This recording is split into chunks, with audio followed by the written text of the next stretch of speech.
राजकुमार रोत ने कल संसद के अंदर आतंकवादी गतिविधियों को लेकर के अपने विचार व्यक्त किए। राजकुमार रोत ने सरकार को आड़े हाथों लेते हुए कहा कि देश है वो आज भी सुरक्षित हाथों में नहीं है। देश के अंदर असुरक्षा का माहौल है और कभी किसी प्रकार की घटना हो सकती है। उन्होंने कहा कि भारतीय जनता पार्टी के राज में ही सबसे ज़्यादा आतंकवादी हमले हुए हैं। पहलगाम के अंदर कितने निर्दोष नागरिक मारे गए, इसकी जिम्मेवारी किसकी बनती है? सरकार सिर्फ पल्ला झाड़ लेती है कि वहाँ पर सुरक्षा के इंतजाम नहीं थे, तो इसलिए सुरक्षा का इंतजाम करने का कार्य किसका है, इस पर गौर करना चाहिए।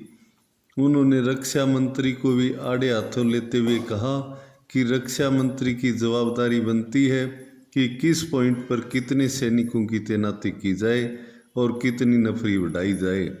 इस प्रकार से राजकुमार रोत ने कहा कि पुलवामा हमले के अंदर भी निर्दोष सैनिक मारे गए, लेकिन उस पर भी किसी प्रकार का एक्शन नहीं हुआ।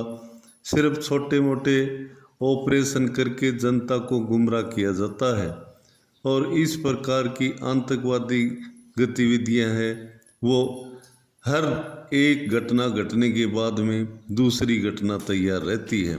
इस प्रकार से राजकुमार रोत ने कहा कि नरेंद्र मोदी ने जो 56 इंच की छाती का नाम लिया था वो 56 इंच की छाती धरी रह जाती है। इस प्रकार से देश को सुरक्षा की आज भी ज़रूरत है और किसी प्रकार की अप्रिय घटना को रोकने के लिए कड़े कदम उठाने चाहिए। इस प्रकार से राजकुमार रोत ने संसद के अंदर इस मुद्दे को उठाया तो विपक्ष के सांसद हैं वो चिल्लाने लगे।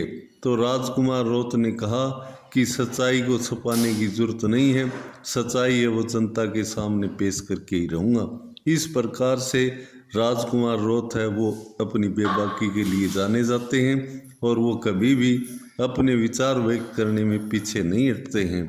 इसके बारे में आपकी क्या राय है, कमेंट बॉक्स में ज़रूर लिखें।